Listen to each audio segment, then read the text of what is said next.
Hey guys, what's up? Thank you so much for taking the time to tune in with me today. I wanted to take a little time and give away all of my secrets. All of them. No, I'm just kidding. Just some of them.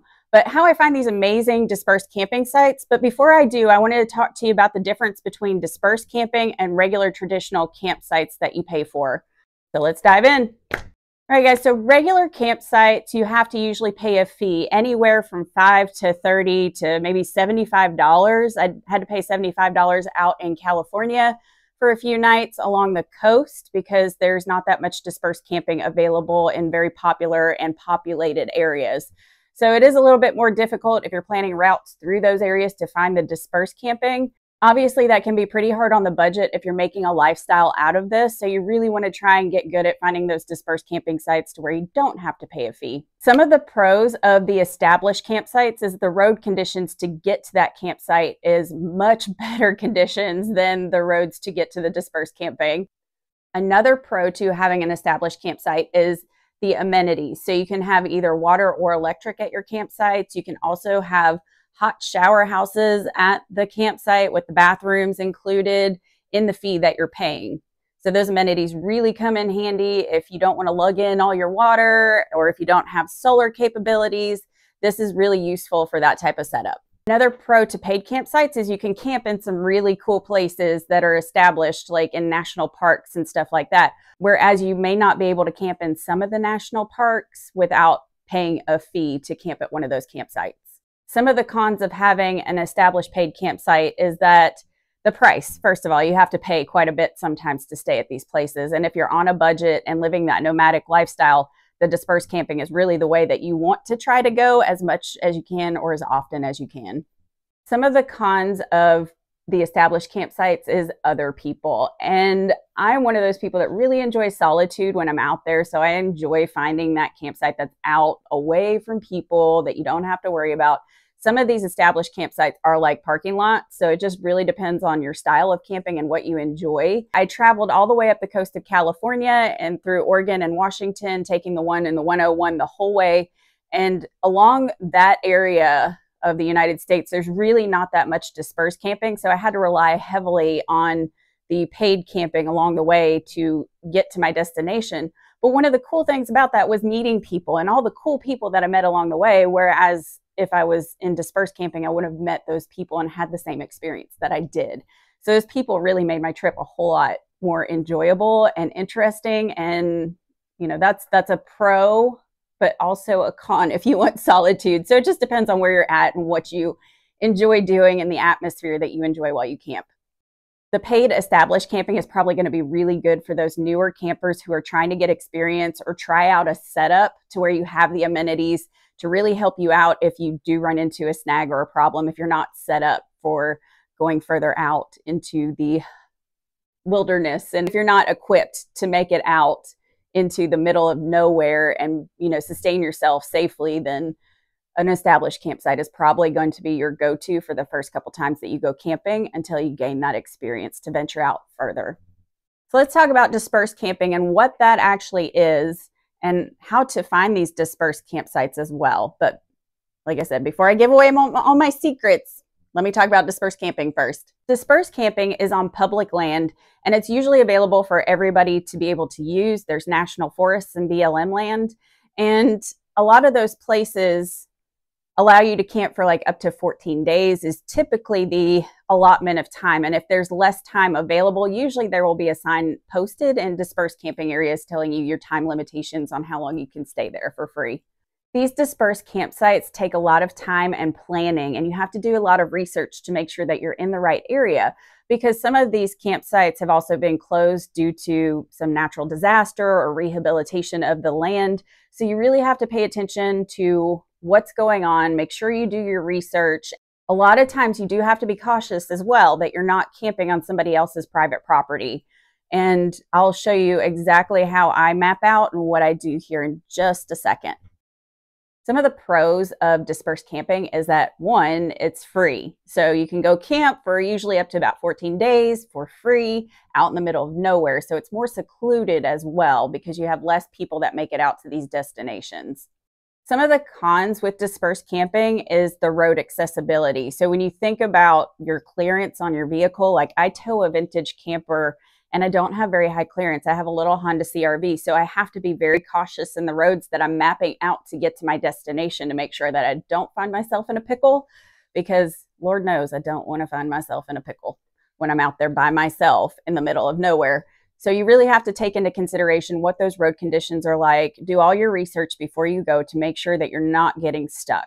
Another con is that there are no amenities typically. Sometimes you can find free dispersed camping that do have, some type of established campsite with like a fire pit or a picnic table.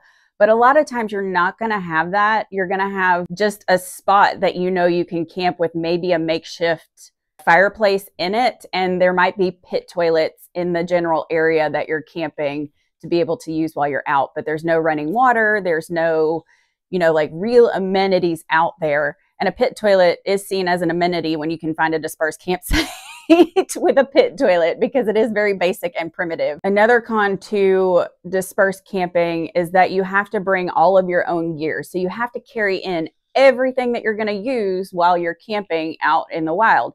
I think a lot of people overlook the weight of water. And I know I don't have a shower with my camper set up at all, so I carry my little 2-gallon shower. That little 2-gallon shower weighs over 16 pounds when I have it all the way full. So you have to imagine water is 8.34 pounds in weight per gallon. So when you think about carrying 20 gallons of water, that's a lot of additional weight that you have to take into account. I usually keep about 10 to 12 gallons of water on hand when I'm heading out somewhere. That way I have enough for backup just in case I get stranded and it takes me a little bit to get back to civilization. And that way I'm prepped and prepared. That typically can last me, but I'm not going to put myself all the way out into the unknown just because of the road conditions to get there. And with my setup, sometimes I'm not able to access those very secluded, very remote areas. So yeah, you really have to consider the amount of gear that you're going to have to bring in with your power. How are you going to power everything? How are you going to carry your water?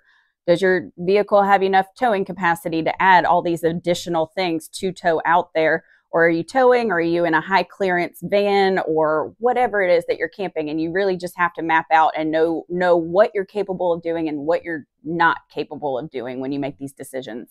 Another thing with dispersed camping, there is no guarantee that there's going to be a campsite there for you.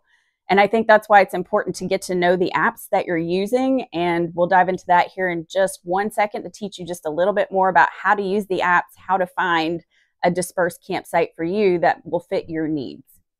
One last thing that you want to consider whenever you're mapping out campsites in both situations is fire restrictions. So make sure that, it's okay to start a fire. Smokey the Bear will be after you if you don't do it right. So this is how a lot of wildfires start, is just by people not knowing what the fire restrictions are. And one spark could light up a whole forest if you're not careful. So we really have to pay attention to those things while we're out. All right. With all of that said, are you guys ready to hear my secret about how I find dispersed camping and what works for me? But before I do, I feel a ton of weight to share this with you before we dive in on how to find these places.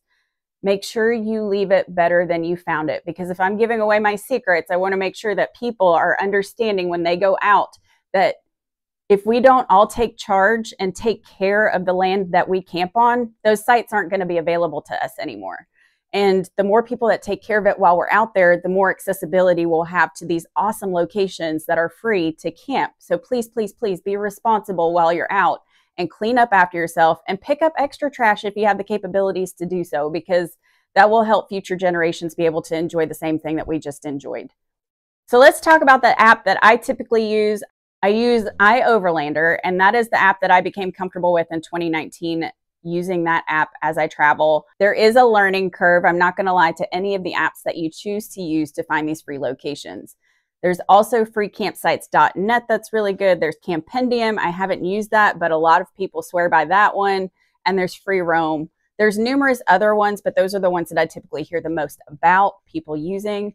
Let's take a really quick look at this app. So it's plain and simple. You just log in, you go to the area that you want to camp in, and you just zoom in And then you'll see all of these little spots pop up, and you can do all sorts of different types of camping spots. You can do established camping or wild camping.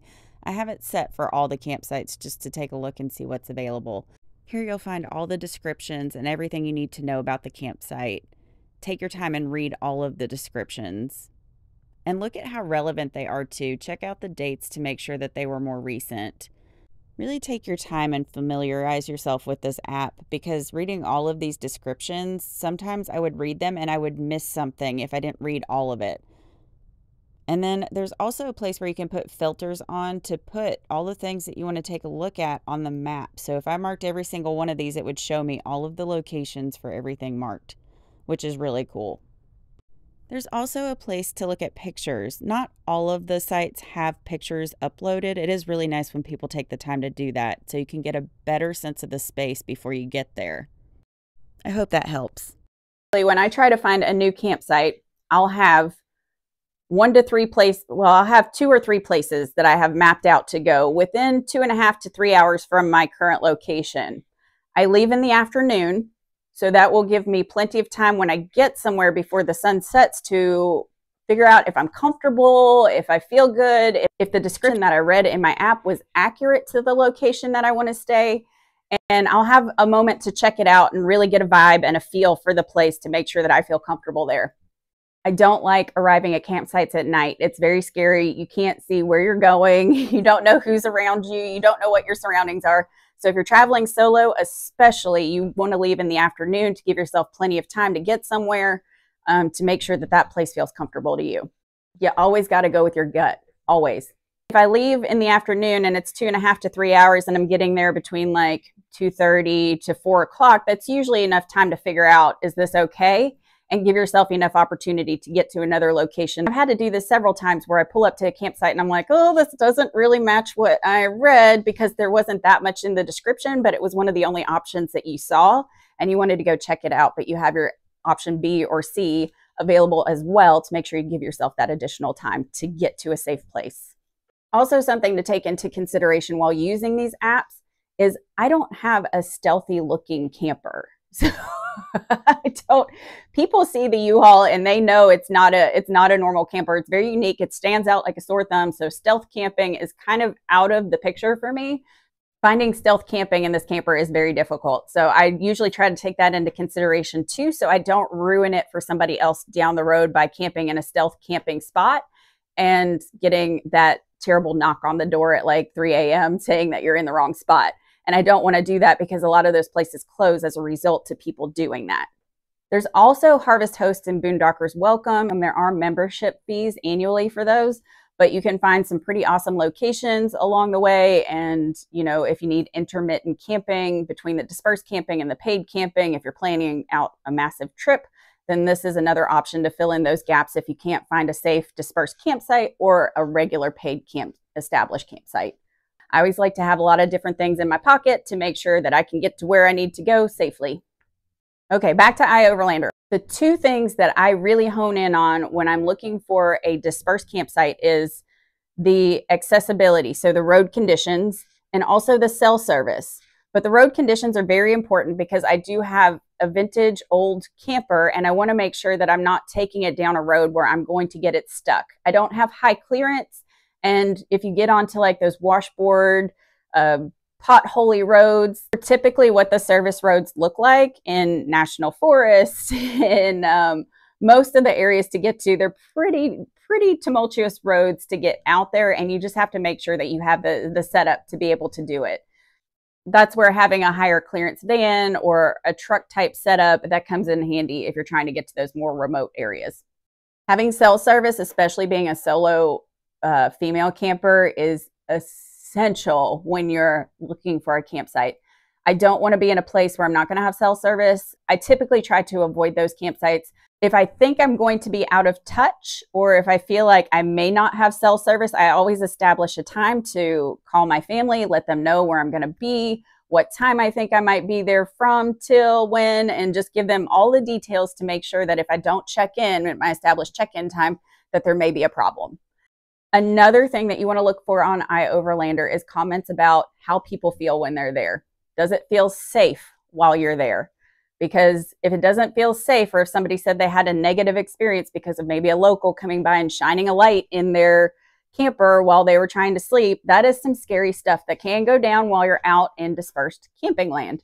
You want to make sure that you are prepared for any of these scenarios while you're out. It's not, I've had some pretty shady situations happen while I've been camping on my own where my heart races and I'm like, oh gosh, oh gosh. And I hardly even breathe in the camper because I get so nervous and scared. I can hear my heart beating and everything else. But at the same time, I am always prepared. I carry multiple different types of defense mechanisms. I'm just going to leave it there. But, bear spray is a good place to start. There's also weapons, but you make sure that you follow all of the guidelines, especially while carrying, if you do decide to do that while you travel. I do have an open carry permit in the state of Tennessee. And so I really try to follow all the local rules and guidelines as I travel through different states with reciprocity. I don't want to scare anybody with all of that. I just wanted to give you all of the basics on, things that I do carry to make me feel a little bit safer while I'm out. But I just really want everybody to have a safe and good time while they're out there. And taking these steps to make sure that you're doing the proper research before you find a campsite is essential in the enjoyability of your experience. I hope that helps. All right, guys, thank you so much for taking the time to hang out with me today and learn about established camping versus dispersed camping, and then also how to use the iOverlander app. And thank you so much for promising me you will leave it better than you found it. And we can all make a difference together in this wonderful, in all the wonderful options that we have out in the wilderness to keep those places open and vibrant and available for people to be able to use for generations. I really hope to see y'all down the road. And if you liked what you saw, please feel free to like, subscribe, and hit the notification bell so you know when my next video is coming out. Y'all take care, and don't forget to dream, live, and wander.